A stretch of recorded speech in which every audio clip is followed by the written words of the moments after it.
Well, hey, and welcome to the Impactus podcast. Today, Andrew and I are talking about mentoring, and I just want to say this morning I rolled over and it was very applicable. I saw this tweet that just got me thinking about my mentoring experience. It was by someone named Brady Boyd, and their username is @PastorBrady.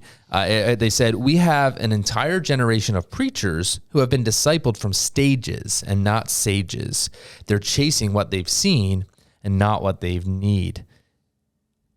Andrew, what do you think about that statement? I think Pastor Brady is mentoring me on Twitter right now. He's embodying what he's saying. I feel like my whole 20s felt like most of the principles and the truths that I lived by were not from people in my life who offered them to me through a relationship, was through watching YouTube star pastors and Instagram memes and all that kind of stuff. Yeah, I feel like I've been mentored by the internet. Oh man, I think when I read that, I thought, oh my goodness, though I had great role models in life, and I would say even some mentors, what I really aspired to was the people that I saw online. Yeah. And I think now as adults, I think what we're seeing our generation is saying, we actually we're hesitant, and we almost in some ways are, we're almost skeptical now of stages, and we're looking for guys that are willing to be sages to us. Yeah. And we're wanting more life on life. Someone once said, that mentorship is just your Christian walk with skin on. We want more discipleship, more mentorship with skin on. And the generation coming up right now needs more mentors with real skin on.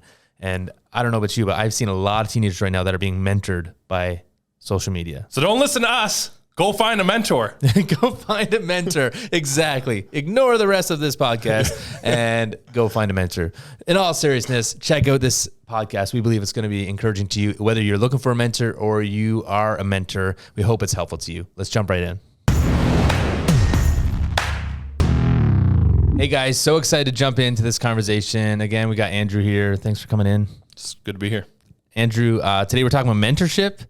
I don't know about you, but mentorship for me has been the tool God has used really to shape me into who I am today. I think about where I would be without mentors, and I'm afraid to even envision who I would be. What role has mentorship played in your heart? Mentorship's been played a weird role. Like it's an on and off relationship. Yeah. Where like there's times where I don't have it in my life and I want it in my life, and then there's times I have it in my life and I resent it in my life, and then there's a few times where there's a sweet spot where I'm like, nah, I really need this and I want it, and it's working really well. Yeah, I think for years I understood mentorship in many different kind of ways and definitions. And so, when I think about even the question, what is mentorship? For years, I think I just thought mentorship was just role model. When I was 18 years old, I became a big brother in the Big Brothers, Little Sisters program. That's cool. It was awesome. And I thought, oh yeah, they called you a mentor at times. They called you, a mentor. And I thought, oh, that's great. Mentor is just influence. It's just hanging out with people. But as I've grown, I think my definition of mentorship is kind of evolved a little bit. I'm curious what you think mentorship is. I grew up thinking like mentorship was just like somebody teaching you about Jesus. So I think I grew up thinking mentorship was like where there's a pastor or some sort of spiritual leader in your life, and they're just like teaching you the Bible and stuff like that at youth group or something like that, or showing up to your sporting events and cheering you on and giving you a high five at church or whatever. So I probably had like more of a Christian within the church view of mentorship, not really a wholesome view of mentorship, but more like a specific view of like Christian, like organized discipleship, organized church leadership. Yeah. That's helpful because I think when we talk about mentorship, it's important to define the terms. And today, for this purpose, I think what we're talking about in mentorship is a couple different things. Of course, it's influence. Of course, it's being a role model. Of course, it is discipleship. But I think sometimes, not all mentoring is discipleship, but discipleship should be mentoring. And so today, as we talk about mentoring, we're really talking about engaging another person, typically that's younger than you. That's typically the case, but it doesn't have to be that way. I mean, I would say in some ways we mentor one another as friends, peer mentoring. But mentoring is really influencing one another. And in this case, for this podcast, it's really Christ-centered. It's for the purpose of growing into the likeness of Jesus and furthering kind of your really sanctification, your development. But it's not without that Christ-centered piece. Yeah, I think of it as like giving somebody something of yourself. And like for us as Christian leaders, just as Christians in general, it's like the part of us that Jesus has developed or grown in us or gifted us with or something like that. It's like giving that away or offering that piece of your life that Christ has found to be unified with you in, kind of thing. So offering others that part of you. I think that's an important part of this, because it's not just passing on principles and ideas. Yeah. It's actually your Christianity. It's your Christian walk with flesh on. And so, I think about like, as we talk about like, what is mentorship? I think it's actually, it's teaching. Yes. It's kind of information, but it's also just allowing someone else to observe and see how you kind of do the Christian life. I think about actually an experience I had with 2 young adults, and they were a part of an internship program we had, and I was mentoring them. And we had met for meetings and things like that, and we had chatted, but there was one day where we got a call from someone, and they said, what, I live in an apartment for like low income apartments, and I just need food. And so I looked at these 2 young people and I said, hey, come with me. We're going to go deliver food. But when we got there, this man began to chat about how, he was sick and he had just lost his wife to illness. And so I said, hey, we're going to pray for you right now. And in that moment, when I looked at these young students and I said, all right, would you go ahead and go first?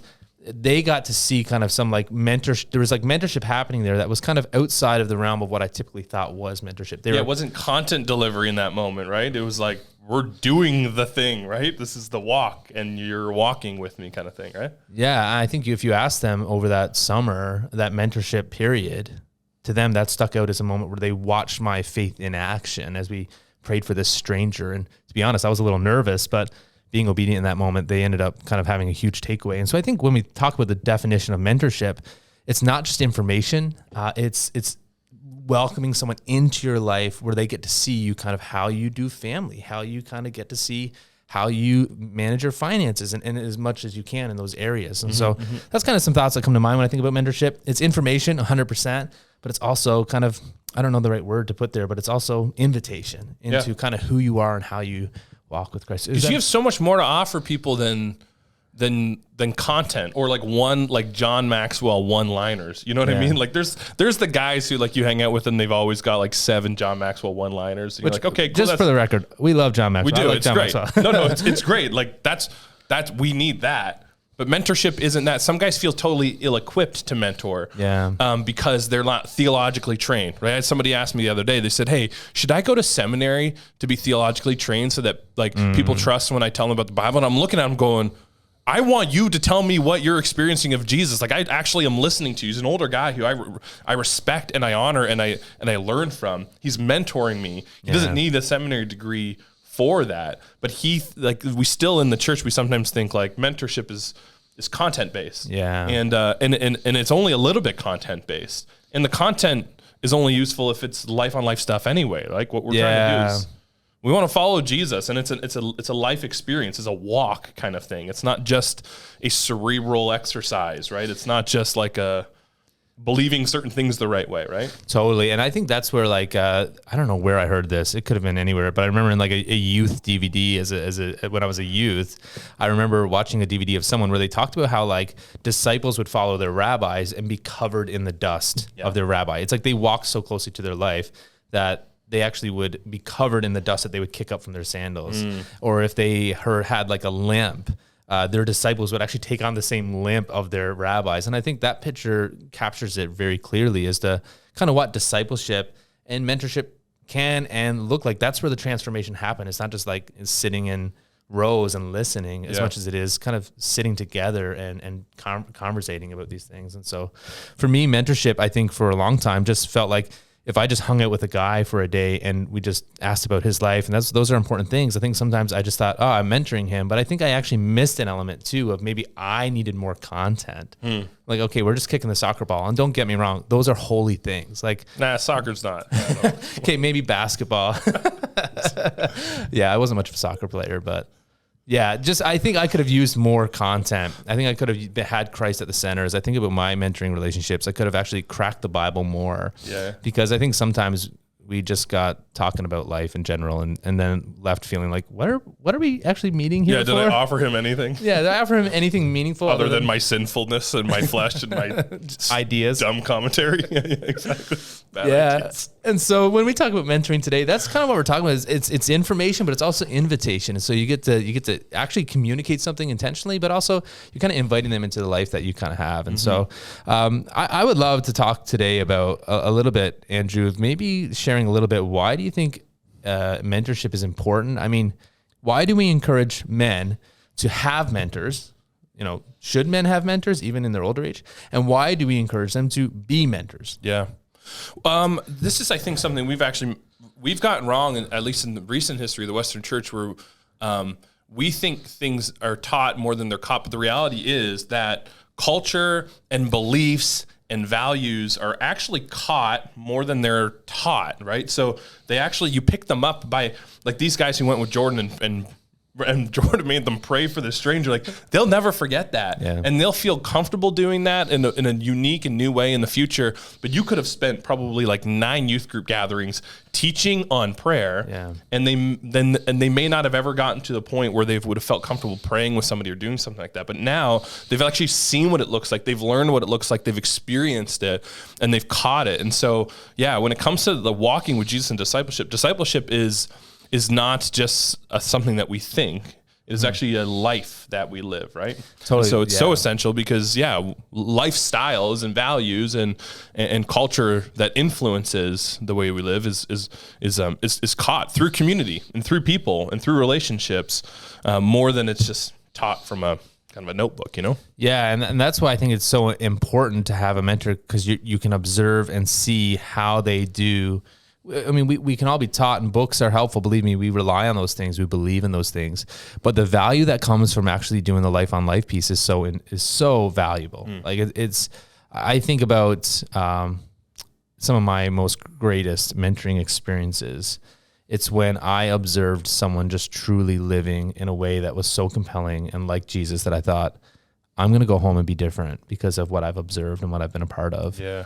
And so I think that's some of the reasons why mentorship is so important. And also because, let's be honest, we can't do it on our own. That whole verse about as iron sharpens iron, let us kind of sharpen one another.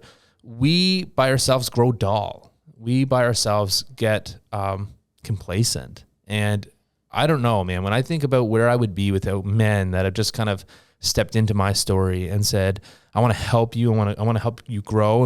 And guys like yourself, that even just conversations over a coffee or a chicken sandwich, God does something special in that you will not grow in the same way without it. And so if you're a man here and you're listening, a couple things. First is we believe that you should find someone that is encouraging you spiritually. We believe that you should find a mentor. And I don't think there's an age limit to finding a mentor. Would you say? No, I think some of the wisest people in the world who we would all go and say, please be our mentor, have mentors. I don't think there's ever a time where you don't need that, because there's always, if you're living, there's always a stage ahead of you haven't reached yet. And there's always a season ahead of you that you're not at yet. And there's people who have been there who have something to offer you and to teach you. Yeah. Yeah. I would actually caution people that feel like I'm too old for a mentor, because you want to live with this expectation that Jesus has something more for me, even in this season that you find yourself in. And so I think it was Carey Nieuwhof wrote a book on I didn't see this coming. And I think that's a good example of, he talks about how he grew cynical and how he kind of grew kind of callous and cold in this one season of his life. We don't want that for you men. And so we want to say, listen, despite how old you are, ask yourself this question: do I have a mentor? And especially if you're in your more senior years, ask the question, who am I mentoring? And, I think an even cooler conversation in men in particular is, who am I fathering? Who am I spiritually fathering?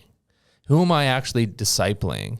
And I just think that's just something really important to consider. And so when we talk about why is mentorship important, it's because, man, it's a tool Jesus uses to shape you into his likeness.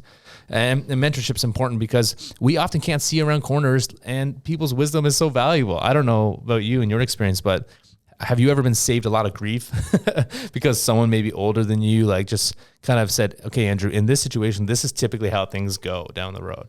I can't think of a moment, but I know for a fact, knowing who I am and the crazy things I think to do, and the fact that there's something in me that stops me from doing them means that like there's been so much investment in me for so many years that to other people who haven't had that same investment, they may not have the same awareness about some of those things that to me are obvious, but it's not because I'm special. It's literally because of the investment of people in my life for so many years, dating back to like, well, birth, but like, especially in junior high years and senior high years, like the little things that youth leaders taught you or ingrained in you or invested in you that, you know, to me are just common sense now. They're not just common sense. They were because I was spiritually fathered. It's because I was invested into and mentored and cared for.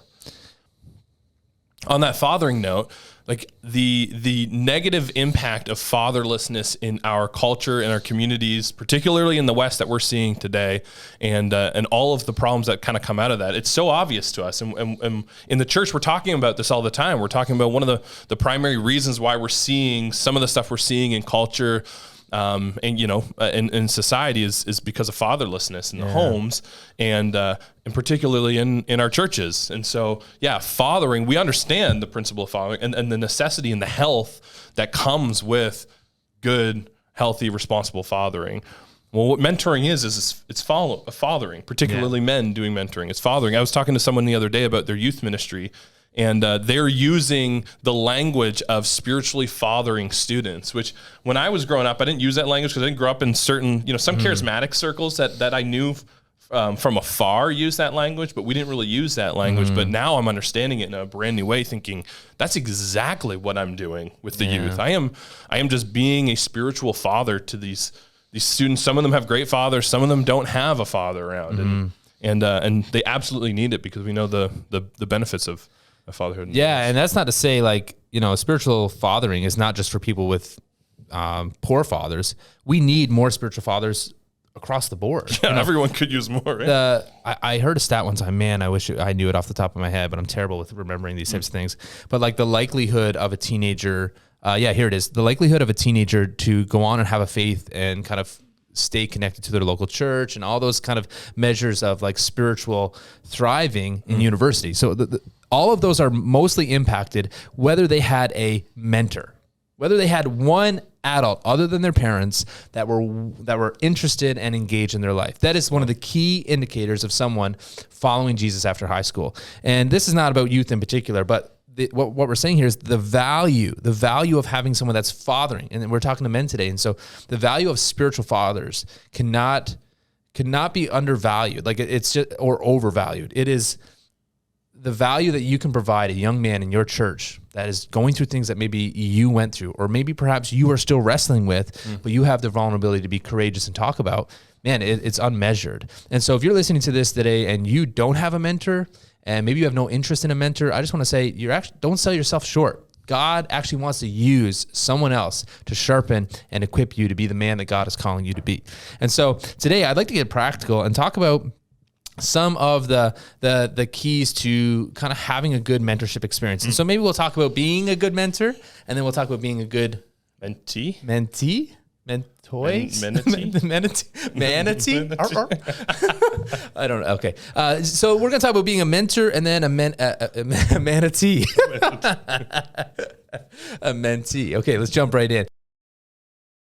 Yeah. The first thing I would say as being a good mentor, when I think about being a good mentor, I think one of the important things is learning how to ask good questions.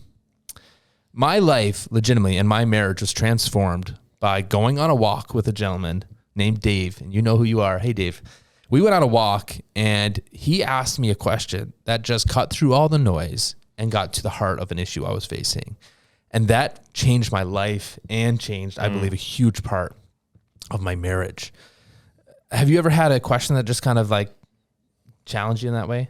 Oh, yeah. No, and that's the thing. Oftentimes, it's not the mentor giving a good answer to the question. It's just asking the right question that, it just strikes you in such a way that you can't stop thinking about it. And the power of that is that it lasts with you for forever. You know the question, and you're still asking the question, right? It's one of those questions you're constantly coming back to. I have a friend who he asked me a question once. He was just a pastor friend. I thought of him as somebody who I looked up to, but we didn't have a formal relationship, mentor relationship. But he was one of the only guys in my life who asked me this question. He said, Andrew, is there any unrepentant sin that you're living with? And you don't got to tell me. I just want to know, like, is there any, and do you have the space to talk about it? Yeah. And I just remember that question. It gripped me in such a way that I ask myself all the time. And then now when I engage with other guys who I'm asking to be my mentor, it's the number one question I tell them, please just ask me this, because I want to be an honest person. And when you ask that, I can't lie about that, because the answer is almost always yes, right? Yeah. Like no matter what season, there's something, right? And it gives me a chance to identify that thing, call it out, and start to address it. So yeah, I think you're exactly right. That unrepentant sin piece specifically, because so many guys, I think, are dealing with sin in and of themselves, and particularly like around sexual sin, pornography, sexual addiction. I still remember this one mentor that I had, and he was like 85, and we went on this short walk around a pond in Milton, and he just looked at me in his English accent, just asked me, are you struggling with pornography? And I thought, here is an 85-year-old man that looked at me and said, hey, is this something you're struggling with? And he actually looked at me and said, Jordan, listen, I might be old, but I'm not dead. And it was this joke to say, like, hey, I still struggle with the same things you struggle with. And this man just kind of, again, took that moment to share his heart and his life with me in a way of saying, are you living with this unrepentant sin? And I think that is a good question. If you're a mentor, you have younger guys below, is there any sin in your heart that you haven't confessed to God and you haven't shared with others? I mean, there's a reason in the Bible it says, like, confess your sins to one another that you might be healed. There's an element of healing that comes when we allow ourselves to be vulnerable and confess our sins, not only to God, but also to one another. There's freedom that comes with that. And so that power of asking good questions about the deep inner heart stuff, because the temptation is just to ask questions like, how was your week? How are you? And those are good introductory questions, but oftentimes you leave disappointed that things didn't get as deep as they really want to get. And so I would just encourage you, think about some of these questions that you can ask. I don't know if you have any questions in your back pocket that you sometimes rely on, but. Well, that was one of them. But I was just thinking, it's always helpful to me when somebody's intentional about the questions they're asking and intentional about the conversation that we're going to have. Because if it's just kind of left vague in general, then the conversation we have is vague in general, and I walk away feeling like we didn't actually go anywhere specific. But if we're thinking about and being intentional about the questions that we're asking, we're showing up with those questions like, I'm going to ask this guy these questions today, and we've prepared our own hearts prayerfully to engage with that, then we're more receptive to whatever the response is, because sometimes someone's honest with you. Yeah. And if you're not in a position to actually take their vulnerability and handle it with proper care, it can really damage your relationship. So be intentional about the questions we're asking, and then be intentional with when you're asking those questions so that you're prepared for someone to just spill stuff on you, and you got to be able to know and be prepared spiritually to be able to handle it, Yeah, and that reminds me of like just the importance of having a plan. Like I think so many times mentorship looks like this. You kind of have this heart connection with a guy, whether it's someone younger or older than you, and you're like, hey, we should spend some time together. We should grab wings. Yep. And then out of that comes a relationship where it's like, man, like I think I'm mentoring this guy, and this relationship begins, but no one ever really makes it official. It just becomes a friendship and becomes kind of generic. And those friendships are good. But in relationships where you are intentionally saying, I want to like multiply myself into this person. I want to stir them up and see Jesus kind of grow in them, grow in holiness, grow in sanctification, grow in discipline. I think it's important to have a plan, because I don't know about you, but I've been in mentorships where like it was that vague, kind of airy fairy. I'm being mentored or I'm mentoring, but there wasn't a goal we were going after. Yeah. And so I think it's so valuable to have a plan. And then with that is to revisit that plan. Because I don't know about you, but I've done this thing where I'm like day one with this student or this young adult. It's like, can you mentor me? I'm like, yeah, I'm all over this, right? And then you put a lot of thought and energy to it, and you create this plan, and you have this intention, and then you make this Google Doc of this plan and intention, and then they come and hang out with you the second time, and your life is scattered, and things were happening at home that was frustrating for you, and your work day that day is really busy, and so they come and hang out, and you're like, oh, yeah, how are you doing? How you doing? And you don't revisit the plan. And so if you create a plan, the second follow-up is revisit that plan and revisit it over and over again, because just like any plan, if you don't actually go back and look at the plan and revisit it and keep working through it, then you don't ever end up accomplishing the growth goal kind of thing. So Totally. I think those measurable items, like one of the greatest mentorships I ever had was I just wanted to focus on one particular area in my life for this one relationship. Because I think sometimes the temptation is as a mentor to feel like you're a therapist, you're a financial guru, you're a Bible scholar. So I would say like with your plan, focus on, ask the mentee, what do you want to get out of this relationship? Yeah. Like, we don't have endless time together. Right. There's a time, perhaps there might even be a time limit to this mentorship, but what do you want to get out? Do you want to talk about finances? I mean, for me, I had a guy that I would just sit down and he would just help me with finances. I didn't ask him a whole lot about marriage, though those times we talked about that and how it reflected in our finances and stuff, but have the desirable goals for a mentor relationship is really helpful for you as the mentor. So you don't feel like you've got to be a jack of all trades and be commenting on all these things. And maybe that's what you decide on. Hey, I just want general life encouragement. Yeah. Well, okay. Well, at least you know that's what you're going after. Yeah. You're not wasting anybody's time. No, that's good. Having different mentors for different things is also helpful. Cause like I'm not that equipped to help people in certain areas of their life. If someone said, hey, like, can you mentor me in physical health and fitness? I'd say no. Nope. Cause I can't. I'm nope. I could Google, but so could you. You know what I mean?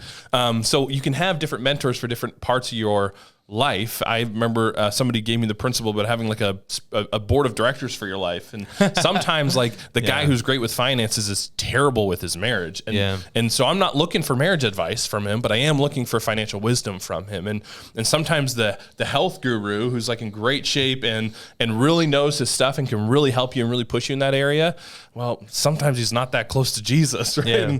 And so he can be a mentor in your life in that regard, but may not be able to offer you kind of all facets and all aspects of kind of the spiritual life and life in Christ. And so having different mentors who are equipped for different things. And then as a mentor, I need to be humble enough to say, I can't do it all. Like there's a few things I can offer you really well because God's equipped me to do that and he's gifted me to do that and he's prepared me to be able to help you in that. And then there's some stuff where I'm like, man, I'm just not your guy. Yeah. And I don't want to pretend to be able to help you. I might be hurting you more than helping you, pretending like I can handle that or I'm equipped to serve you in that way when I may not be.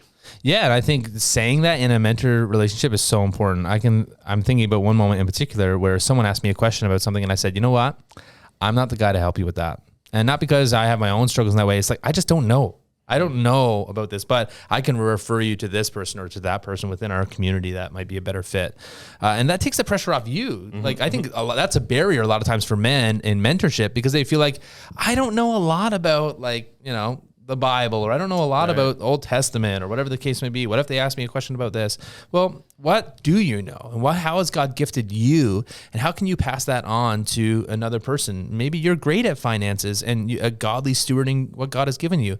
Man, God wants you to pour that into the next generation. So don't count yourself out if you don't have that biblical degree and things like that. Yeah, that's really great. Another tip that I was considering while we were talking about this is planning experiences with mentoring. A lot of times, like I've had a mentoring relationship and we just went to the same stale, boring room and asked the same stale, boring questions and it lost its life because we're not doing life together. That's not natural. It's not fun. It doesn't create the bond that mentoring could really be created, that could be created through mentoring. So plan experiences. Think about what can I invite this person into?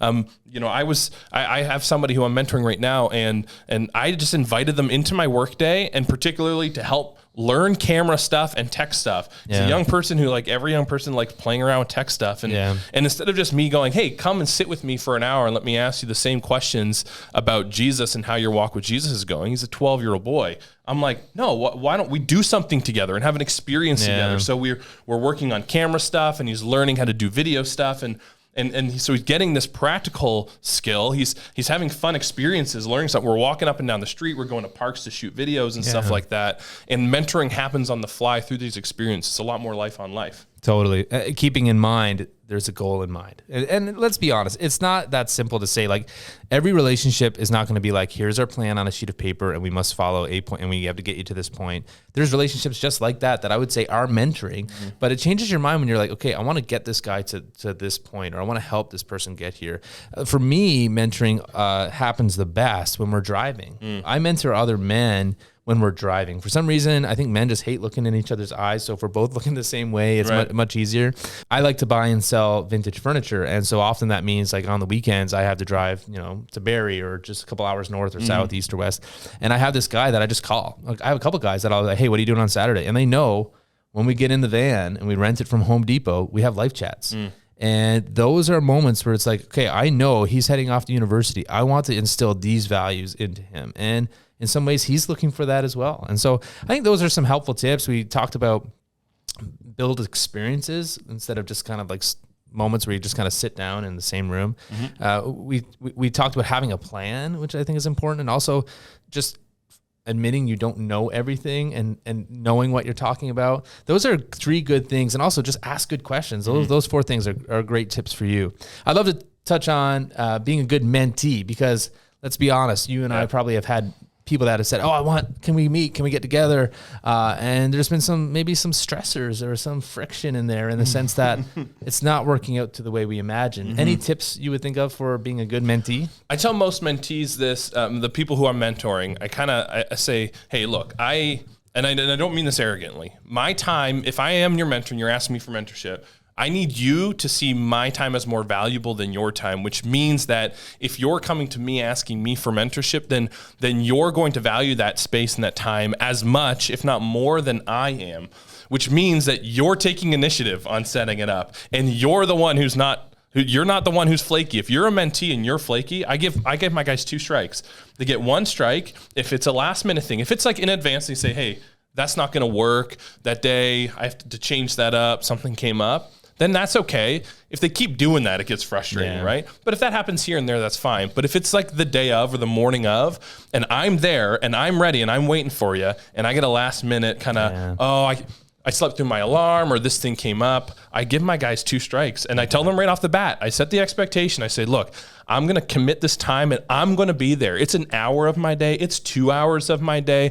So sometimes it's like I'm setting this in my calendar, and we all know as we're young dads, we have full-time jobs, we have tons of responsibilities. So to give a block like that in a week to somebody, it's a lot. Yeah. And I need people to understand that, value that, and therefore take initiative in our meetings. Make sure they're following up with me. I don't want to have to text someone I'm mentoring the day before every time, reminding them, hey, just a reminder, we're hanging tomorrow at 7 your homework. Yeah, exactly. I give them one time I do that, and then after that, if they miss it, if they forget, a couple times of that happening, I just have to be honest with myself and be honest with them and go, I'm not helping you by just saying, it's fine, we'll keep going with this. I've got more important things to do, and there's other people who I could spend time with who are going to take it seriously. So taking initiative, if you're a mentee, you text and follow up and say, hey, we're on tomorrow. I'll see you there. You show up. And if your mentor has to flake on you once in a while because he's really busy and probably busier than you are, that's fine. But you are the one who are stepping up and taking initiative and constantly pursuing that mentor. Yeah, and I think that puts the ownership really on good mentors. Part of the things I lament about my mentorship is that I sometimes let people down that were really eager, right? And so I think if you are a mentor, I know we're jumping into the mentee piece, but if you are a mentor, like if someone is making time out of their day as well, it goes both ways. Make sure you show up. But as a mentee, that is so key. I think a lot of people like the idea of mentorship and they want to be in a relationship like this, but not making it a priority is super, super frustrating for people that are being intentional. You put in the work, you do the reading, you're thinking about questions, you're praying, and then the flakiness just is killer. And so I would just encourage you to be intentional and seek it out. Unfortunately, just the way things work, it's very uncommon for someone to come and say, can I mentor you? And so I would just, if you're someone that you're saying, man, I want a mentor, I would encourage you, begin praying about that. Ask God, who is it that I would like to pour into my life? And just be honest. Say, hey, can we meet once a month for 6 months? Yeah. And I want to grow in this way. Would you help me? Men will be way more likely to say, I can do that. I think most guys are like, do you feel like $1 million when someone asks you that? You're like, really? You want to learn? You want to spend time with me and learn from me? Like, we don't realize it, but people don't do this that much, right? So when people ask that of you, I don't know how you feel. You're not usually like, oh gosh, another person. You're like, yeah, bro, of course. I'd love to do that. That's what I live for, right? Yeah, I think that would just fire so many men up that if you just went and said, hey, I from a distance, I see that you're a good dad. Can we meet 3 times between now and 6 months from now and just talk about fatherhood? Oh man, I think that would be so honoring to men. And you're coming with questions. You're coming with a plan. I think actually that'll blossom into something else. Because I think sometimes mentorship feels like a life sentence. Yeah. Do you know what I mean? Yeah. That like, okay, I want to do this, but I can't do this for a year. I can't do this for 2 years. That's fine. Make your plan. Say, hey, this is what I would like. and let's go after these issues together. I mean, you can read a book together that has a time limit on it, right? You can try and tackle like a project or a hobby or something together. You can have maybe an issue you're trying to work through, maybe a big decision like a move. Those are all things you can welcome mentors into. And then there's the just general discipleship. Like, hey, would you help me grow into the more likeness of Jesus, which could be more long-term, which I also think those are great as well. Yeah, one of the other things I was thinking for mentees is you need to look at their schedule or ask them about their schedule, and you readjust your life and your rhythms and your schedule in a way that fits theirs, instead of making them have to adjust their life and their rhythms and their schedule to fit yours. So for example, for me, if someone comes to me and asks me, hey, like, will you be my mentor? I'll say yes, but I'll say it's going to be 7 a.m. on Tuesday because I can't take evenings from my family. I can't take afternoons or dinner time from my family. I'm working during the day. So if you're serious about it, I know that I don't have anything at 7 a.m. on Tuesday. If you don't, and it's just a matter of you sleeping in, I'll make that sacrifice. But you have to adjust your life to fit into my schedule, because I can't rework everything just to fit you in when you're the one coming to me. So consider how you can readjust your schedule and your life in a way that fits them, instead of asking them for a time slot that's really important to them or that they need to maintain, because then you may not get their time and their space. Yeah, that's a good word. And I think the overarching thing in this too is finding like good and faithful, honest men. That, you know, there are men that should be mentors and there are men that shouldn't be mentors. And so discerning how do I find the right mentor is very, very important. If you're trying to find someone that's going to tell you everything you want to hear, that's the wrong mentor. Find someone that maybe has some wisdom, some experience in the area that you're growing in. They've proven themselves in this way. And think about guys that are going to be able to tell you the kind of the hard things. I don't know about you, but like I don't get shaped well by being treated like a teacup. I need to be treated like a thermos. And so when I look for a mentor, I need someone where I can say, tell me how you really see it. Don't be soft with me, because I won't hear it. I'll just hear what I want to hear. And so I think that's another tip too, as a mentee, is say, find someone that is faithful, trusted, experienced, and someone that can tell you how you need to be told. And oftentimes with men, we need to kind of be slapped around a little bit sometimes, obviously with grace and with love. But and then I have one caution with mentoring and with seeking out a mentor. Be very discerning about the nature of your relationship and the mutual benefit in the relationship. Yeah. Because I've seen time and time again when business gets involved and when kind of you might be going to someone thinking that they're really just for you, but they actually might be getting something out of you. And so that creates a weird dynamic in the relationship. If you're inconsistent or you didn't follow through on something that's outside of the mentoring thing, it really can mess with the vibe of the relationship. Just be very discerning and very cautious about the nature of the relationship. And if there's extended stuff within that relationship, right? If you're going and saying, hey, I want my boss to mentor me, your boss might be like, yeah, sure. But he might in the back of his mind have ulterior motives or things that he's hoping to get from you or from this relationship that actually may not help you or may not create the right space for you. So just be very cautious about it. It's not that it's always bad. It's not that it's always wrong, but be very discerning about it and very wise about what the mentor might be getting out of the relationship. Because in best case scenario, you want someone who, good or bad, they're for you, period, right? Yeah. And that way you have a safe space, like the most safe space. And that way you're not feeling like you're letting them down in other areas. You don't have that controlling your relationship. It allows you to be truly vulnerable and allows you to be truly safe. And it allows you to be yourself and mess up. And that it's okay. So yeah, I actually know of a story of someone that I know that trusted their boss in the mentor relationship and was very vulnerable. And actually resulted in some disciplinary action in their workplace that, you know, and so their boss had a hard time of wearing this, like, I'm a confidant, but I'm also your boss. And so just, you know, I'm not saying, listen, I will say some of my best mentors have been bosses, but it is something to be considered in the sense that objective, someone outside of kind of your space can actually be really, really helpful, but sometimes those are harder to find. Yeah, yep. So if you're a mentee, hopefully something we said was useful to you. We encourage you to take some of those tips, write them down, and put them into practice, maybe even this week. Yeah, and if you're a guy who would like to mentor the next generation, I would encourage you to take some of the things we talked about today, maybe begin praying about who God would have you disciple and walk alongside and begin building relationships with. Take some of the tips we talked about and maybe reach out and see if someone would be interested in that. I think, honestly, discipleship, mentorship really is the way Jesus uses to really grow his church and build us as disciples. And so I would just challenge you with that. Make sure you go out and do that in the next couple weeks and months, and we pray that it will be a blessing to you. Thanks for listening to the Impactus podcast. To learn more about living a life of purpose and godly impact, check out impactus.org.